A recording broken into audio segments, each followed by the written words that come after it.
Bapak Ibu sekalian, saudara-saudariku, dalam konteks ini, kenapa kalimat syukur yang membuka surah Al-Fatihah itu menggunakan kalimat hamdun, bukan syukur.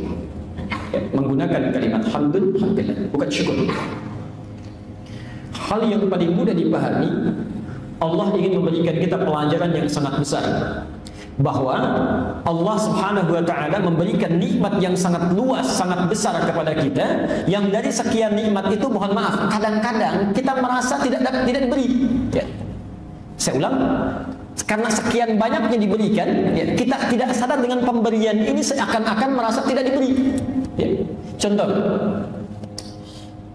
Bapak Ibu bernafas menghirup apa? Udara. Yang punya siapa? Allah. Jadi sebetulnya setiap hari kita sedang mendapatkan pemberian Allah Subhanahu wa ta'ala. Cuma merasa-rasa kita tuh gak diberi. Ya. Karena saking banyaknya tiap hari didapatkan. Ya. Nanti terasanya setelah nafas mulai sesak, butuh oksigen, mulai beli ke rumah sakit, oh ternyata mahal ya. Ya. Itu. Jadi sesuatu yang terus didapatkan, yang rutin diperoleh, saking rutinnya, saking banyaknya, memunculkan satu rasa bahwa ini sesuatu yang biasa didapatkan. Padahal pemberian. Ya, padahal pemberian. Ya. Tapi umumnya bila ada sesuatu yang khusus langsung dirasakan, wujudnya ada, tidak setiap waktu didapati, maka baru manusia menilainya sebagai pemberian. Ya. Masya Allah, tiba-tiba ada orang kirim mobil, terima kasih ya Allah, alhamdulillah, lupa bahwa oksigen tiap hari dikirimkan. Ya. Satu ketika ada orang mengantarkan makanan, misalnya, alhamdulillah, terima kasih ya Allah, memang belum makan selama 1 hari ini, lupa bahwa dirinya diberikan kesehatan oleh Allah setiap waktu. Karena itulah Allah ajarkan kalimat alhamdulillah, bukan asyukru, seakan-akan memberikan kesan. Kalau ingin bersyukur kepada Allah, jangan saat sedang dapat sesuatu saja. Ya, setiap waktu kita syukur. Ya, setiap waktu. Alhamdulillah yang telah memberikan kesehatan. Alhamdulillah yang telah merawat saya. Alhamdulillah yang memberikan ketenangan. Masya Allah, tenang itu lebih daripada segalanya. Tenang. Ya. Coba lihat, pilih mana? Kaya tapi gelisah atau miskin tapi tenang? Miskin tapi tenang. Kalau bisa kaya tapi tenang, kenapa miskin tapi tenang? Antum pilih mana? Ya, sehat tapi gelisah atau sakit tapi tenang? Kalau itu tidak ada pilihan ketiga itu. Tidak mudah ya, tidak mudah. Ini ketenangan itu rezeki. Ya, kenyamanan itu rezeki. Jadi ada sekian banyak pemberian Allah yang karena saking banyaknya kita nggak bisa lihat. Ya. Karena itu Quran mengajarkan, kita mesti total. Jangan saat dapat sesuatu baru memuji.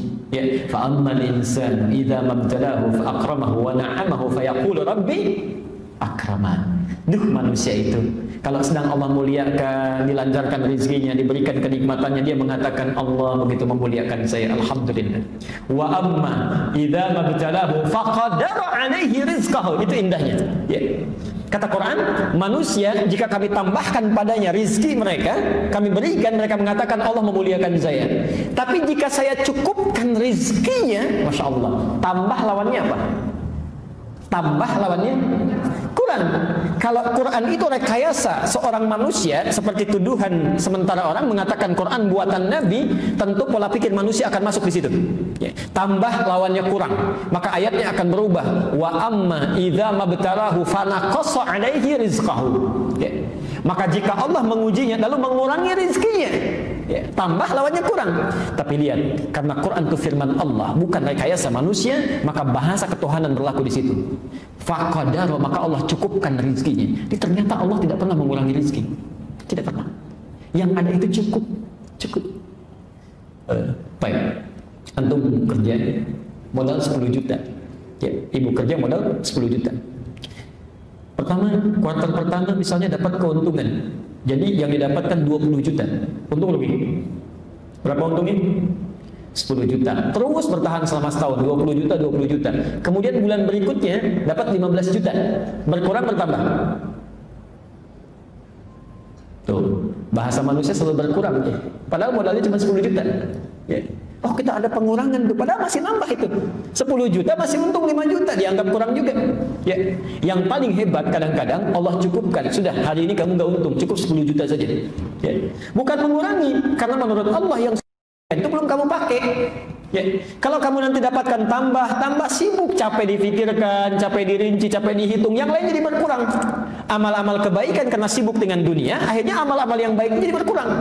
Maka kata Allah, faqadara alaihi rizqahu. Kami cukupkan rezeki ini untuk engkau gunakan dulu kepentingan ibadah supaya tidak banyak hisabnya. Tidak banyak kesulitan di dunianya. Masya Allah. Tidak punya satu mobil dengan punya 3 mobil, lebih capek mana merawatnya? Terus kenapa pengen banyak-banyak? Ya, ini yang paling aneh ini, yang paling aneh. Kalau dititipkan itu enaknya menerima sedikit atau banyak? Dititipkan itu enaknya menerima sedikit atau banyak? Sedikit. Ada manusia paling aneh, sangat suka dititipkan yang banyak-banyak. Saya punya rumah, misal dititipkan 1 mobil, ibu punya rumah, bapak dititipkan 1 mobil, ya bisa tidak? Boleh. 2 mobil, 3 mobil, 10 mobil tetangga nitip, mau nggak? Kenapa? Ya, tapi ada orang aneh, Allah titipkan sedikit supaya mudah, dia minta banyak. Allah titipkan, dia titipkan sepeda. Ya, sudah dikasih sepeda oleh Allah, titipan minta apa? Minta motor. Allah kasih motor, titipkan motor, minta mobil. Ya. Ini semakin sulit, hidupnya jadi bertambah luas pemikirannya, di akhirat hisabnya jadi banyak. Ya. Ini orang cerdas, itu kata bahasa Qur'annya, faqadara alaihi rizqahu. Ketika Allah sudah menitipkan rizki, jangan dulu pikirkan yang lain, lihat dulu yang sudah diberikan ini sudah digunakan dengan baik atau belum. Ya. Dipakai untuk kepentingan ibadah atau belum. Kalau sudah digunakan, maka perhatikan, alhamdulillah, alhamdulillah. Baik saat diberi atau tidak, ini yang paling indah, Masya Allah. Ini yang paling indah.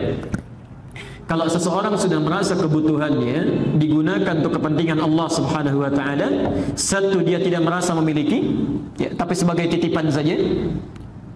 Kemudian dia bersyukur dengan tawadhu, maka hidupnya lebih ringan. Ya. Jadi kalau Allah ingin ambil kapanpun, dia tenang saja, tenang.